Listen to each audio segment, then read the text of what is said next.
दोस्तों नमस्कार। VK knowledge electrical में आप सभी का स्वागत है। वैकेंसी न्यूज़ अपडेट लेकर हम एक बार फिर उपस्थित हैं। दोस्तों ये वैकेंसी मुंबई मेट्रो की है, महा मुंबई मेट्रो कॉरपोरेशन और एमएमआरडीए बोलते हैं अपने इसको, और टेक्नीशियन की वैकेंसी है। हालांकि आईटीआई के साथ इसमें डिग्री और डिप्लोमा वाले भी है एलिजिबल, उनके लिए भी अलग से पोस्ट है, बट हम इस वीडियो में मोस्टली टेक्निकल की ही बात करेंगे।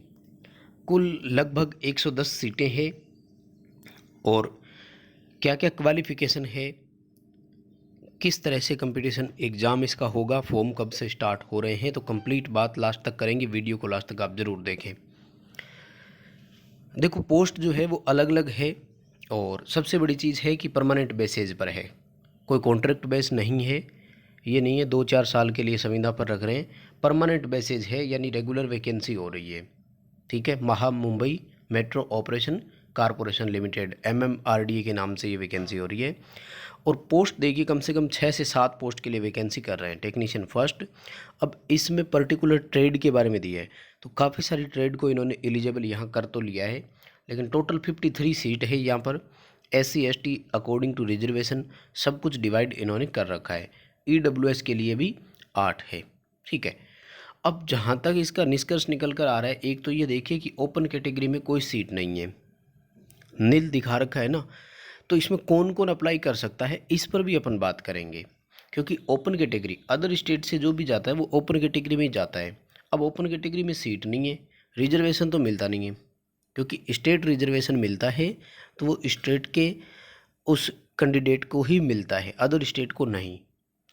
और जो अदर स्टेट का कैंडिडेट होता है वो हमेशा ओपन या अनरिजर्व कैटेगरी को फाइट करता है। यहाँ कोई सीट है नहीं, इसका मतलब अदर स्टेट वाले अप्लाई तो नहीं कर सकते।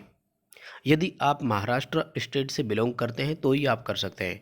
दूसरा, एग्ज़ाम में क्या हो रहा है, मराठी लैंग्वेज जो है उससे संबंधित जो 10th स्टैंडर्ड होता है उससे संबंधित भी ग्रामर के कुछ क्वेश्चन आएंगे रिटर्न एग्ज़ाम में, तो जिनको मराठी आती है वही कर पाएंगे अप्लाई। उसके बाद में देखिए technician first civil, technician second civil. अच्छा, इसमें क्या हो रहा है कि जो टेक्नीशियन फर्स्ट है इनके लिए इन्होंने 2 वर्ष का एक्सपीरियंस भी मांगा है, जबकि टेक्नीशियन सेकंड के लिए कोई एक्सपीरियंस नहीं है। यदि आप महाराष्ट्र से बिलोंग करते हैं, आपके पास एक्सपीरियंस है और एक्सपीरियंस नहीं भी है, तब भी आप एलिजिबल है। ध्यान से समझिएगा, एक्सपीरियंस वाली पोस्ट पे भी आप कर सकते हो, बिना एक्सपीरियंस वाली पोस्ट पे भी आप अप्लाई कर सकते हो। सिलेबस के बारे में बात करेंगे डिटेल से, वीडियो लास्ट पर अपन बात करेंगे। ठीक है, EWS के लिए है तो एक तरह से यूँ भी मैं कह सकता हूँ कि ये बैकलॉग वैकेंसी है। देखो जब ओपन कैटेगरी में सीटें नहीं हो ना, तो वो बैकलॉग वैकेंसी ही होती है। हालांकि करने को ये नई वैकेंसी भी कर सकते थे। और जैसा कि आप सभी को पता है, मुंबई मेट्रो में तो अभी रिसेंटली ही वैकेंसी हुई है, इसलिए ये केवल मात्र बैकलॉग है। तभी रिजर्व सीटों पर जो जो खाली रह गए थे पोस्ट, उनके लिए अलग से निकाली है। तो एक तरह से बैकलॉग है, इसलिए कम वैकेंसी आई है। ठीक है, और पोस्ट वाइज अगर अपन बात करें इसमें, तो हेल्पर की भी पोस्ट है, लेकिन उसमें भी वही है, EWS के लिए एक है, यानी रिजर्वेशन में लेट हुआ है तो EWS के लिए ही एक तरह से हुआ है। टोटल 22 सीटें जो है वो EWS के लिए एक तरह से नई सेंक्शन की है। और एक ये जो है ना टेक्नीशियन स्टेशन कंट्रोल वाला, स्टेशन एंड ट्रेन ऑपरेशन के लिए, तो इसमें 8 सीटें ओपन कैटेगरी में है, आप यहाँ अप्लाई कर सकते हो। तो डिटेल से अगर बात करूं मैं इसमें, तो फॉर्म के लिए 27 जून से स्टार्ट ये हो चुका है और 27 जुलाई इसके लिए लास्ट डेट रहने वाला है। ऑफिशियल वेबसाइट पर आप विजिट करें और आप भी इसका एडवर्टीजमेंट डाउनलोड करके आप इस पूरे नोटिफिकेशन को पढ़ सकते हैं। ये ऑफिशियल वेबसाइट आपको यहाँ पर मैंने हाईलाइट करके दिखाई है, mmrda.maharashtra.govit.in। इसमें आपको डिवीज़न, फिर एडमिनिस्ट्रेटर और फिर रिक्वायरमेंट पर क्लिक करना है, तो आगे आपको ये सभी कंप्लीट ऑप्शन मिल जाएंगे।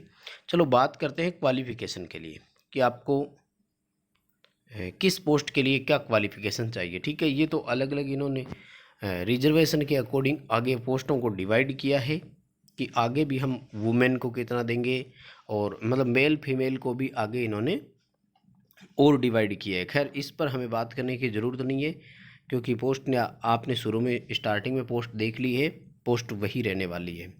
ठीक है, तो हम बात करते हैं इसके सिलेबस के और जो क्वालिफ़िकेशन है उस पर।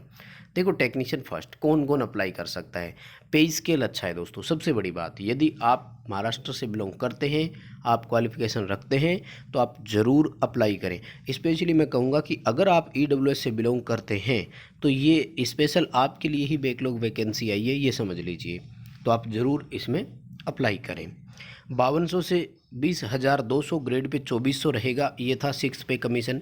अब 7th पे कमीशन में उसको स्केल नंबर 8 बना दिया इन्होंने, ठीक है, स्केल नंबर 8 कर दिया, जो 25,500 यानी मिनिमम आपकी बेसिक 25,500 से स्टार्ट होगी, वहाँ पर 81,100 तक जा सकती है। अपॉइंटमेंट कैसा होगा, selection from amongst the candidate who possess the following, यानी इसमें जो कैंडिडेट आएंगे उनमें से आपका सिलेक्शन होना है, ठीक है। देखो एजुकेशनल क्वालिफिकेशन सबसे इंपॉर्टेंट पॉइंट होता है। ITI चाहिए इसमें, चाहे NCVT हो या SCVT हो, कोई फ़र्क नहीं पड़ेगा। कौन कौन सी ट्रेड में हो सकती है, इलेक्ट्रिकल में, इलेक्ट्रिशियन में, वायरमैन में, RAC जिसको बोलते हैं ना, रेफ्रिजरेटर एंड एयर कंडीशनिंग, उसमें हो सकती है, मैकेनिक में हो सकती है, इलेक्ट्रिशियन पावर डिस्ट्रीब्यूशन फीटर में हो सकती है, LTHT इक्विपमेंट और केबल जॉइंटिंग में एक कोर्स होता है कौशल विकास योजना के अंतर्गत, और इलेक्ट्रॉनिक मैकेनिक, यानी लगभग कंप्लीट ट्रेड इसमें आ गई। जो ओवरऑल 5 बड़ी ट्रेडें होती है वो इसमें आ चुकी है। फिटर, इलेक्ट्रिशियन और इलेक्ट्रॉनिक मैकेनिक सबसे बड़ी ट्रेड होती है। वायरमैन से भी खूब स्टूडेंट करते हैं, तो ये इनके लिए एलिजिबल है, राइट। तो इसमें भी आपको करना चाहिए, देखिए, क्योंकि इसमें EWS की लगभग शायद 8 सीटें थी, तो 8 सीट EWS के लिए बहुत होती है, ठीक है। लेकिन इसके लिए आपको 2 वर्ष का एक्सपीरियंस चाहिए, और ये है जहां आपको एक्सपीरियंस का क्राइटेरिया दिया है कि आपका एक्सपीरियंस कहां कहां हो सकता था, ठीक है।